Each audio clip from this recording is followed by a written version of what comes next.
Hey guys, it's me. Shut up, Tyler. But guess what, guys? Today I wanted to start my first video of 2025 with some of my favorite games of 2024. Now, for those that don't know, is that each of my top 10 games is usually not everything that came out in 2024 that I got to play, nor every game on this list came out in 2024. So it's just games that I happen to have played throughout the year. And with that being said, I did have a couple honorable mentions that I wanted to just take some time to just kind of give a quick shout out to. The first one being is Mario Party Jamboree. I had a lot of fun with that, a lot of the great modes. I wish it just didn't have a battle pass to it. Mario and Luigi Brothership, I think, was a great game in return to form. I just wish it just cut down a lot of the fat and just kind of trimmed it down a bit, and I think it would have been a great one. And finally, I wanted to talk about Splatoon 3's Side Order, the DLC that came out earlier this year. So, with that being said, I thought it was good, but I definitely thought it could have came out a little bit sooner. But with that being said, though, I wanted to get into my favorite games list, which Monkey Mode will not be on this list, unfortunately. But I want to get into the list, though, and start with number 10.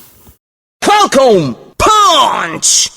So if you were to tell me that F-Zero in a Battle Royale style was going to go so well, like peanut butter and jelly, I wouldn't kind of been believed on it, but I wouldn't have expected it to be this good.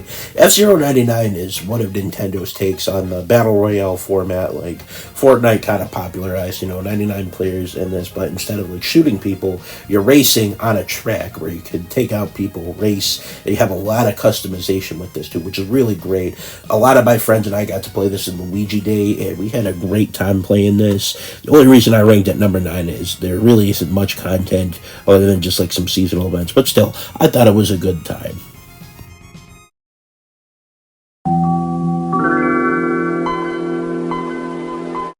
I don't even know how to talk about Baba Is You, but I'll try. It's basically a puzzle game where you have traditional puzzles, but you have uncanny ways to get the answers. Baba Is You is very loose with taking it outside of the box, but in a good way. It makes you really think about this puzzle game, to where things that I admit I did have to look up online with some of these, but I like that though. It makes it really fun in a puzzle game I never really thought about that could be done before. It's a giraffe! This was my first time playing Castle Crashers, but thankfully I was able to get my buddies Nathan and Brendan with us too.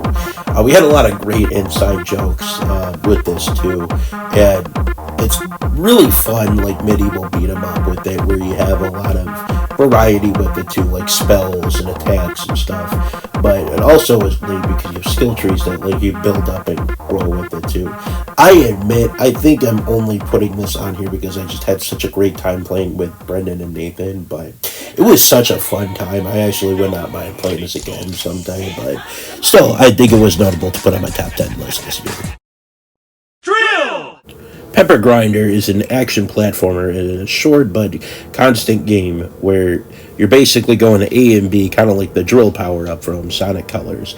But why I enjoyed this game was mainly on how fun it was, though I do wish it was a bit longer, but in this case, I would still rather that this game be short and sweet, where you can replay a lot of the levels, which have really tightly knit design. And as well, too, is that it doesn't overstay its welcome, which is another good part of it, too. I would really recommend this game. Not enough people talk about it, and I think you would enjoy it.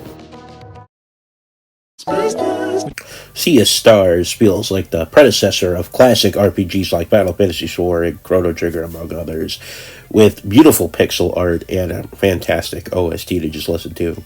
There's just so much to go with it, just a lot of fun gameplay with it too, where it just feels like the story and everything just kind of just picks up, and it just goes at a nice pace where it doesn't feel like anything insulting like a lot of RPGs you kind of would see nowadays. But I will say this though, it has gotten a lot of free DLC, including a DLC expansion coming in called the Throes of the Watchmaker. I can't wait to play that expansion later this year.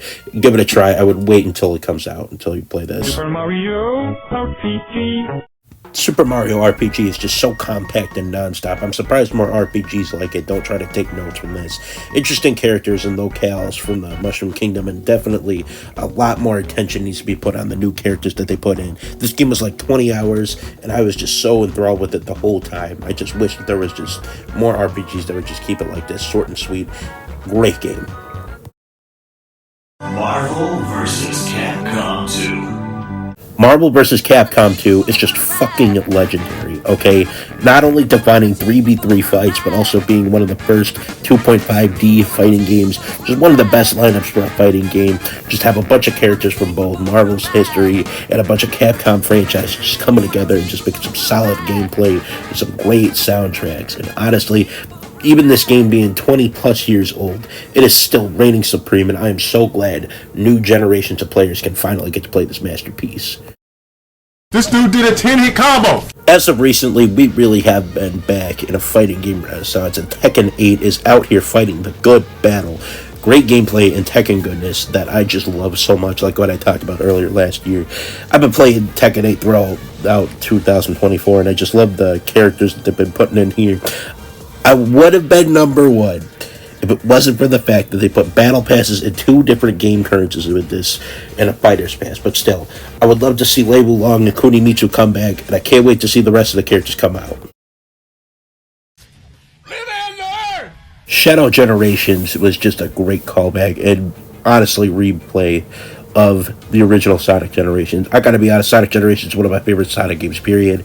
I love playing it back on my Xbox 360, and now that we have this, a modern version of this, Shadow Generations just is the DLC Sonic Generations absolutely needed. And the fact that Sonic Generations is back, having a great package like this, it's like the Bowser's Fury of Sonic, and it's my favorite game that released in 2024. However, it is not number one, and I want to get into it now. This isn't even a game, this is just an experience, and hot damn, Persona 5 Royal really knew how to hit. You really either gonna love this or you're gonna hate this, alright? Modern RPGs should just take notes on how this is done. It's smooth as butter. Battles and mechanics flow with such a nice sense of payoff and flow. And don't even get me started on the soundtrack. This game is long. I'm not gonna lie, it isn't.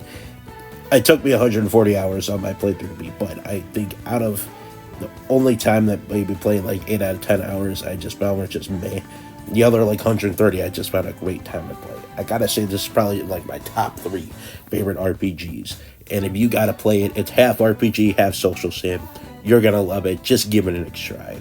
But thank you guys for watching my favorite games of 2024. I hope you guys enjoy, and I have a lot more videos coming later this year for 2025. So I'll see you guys then. Okay, bye-bye.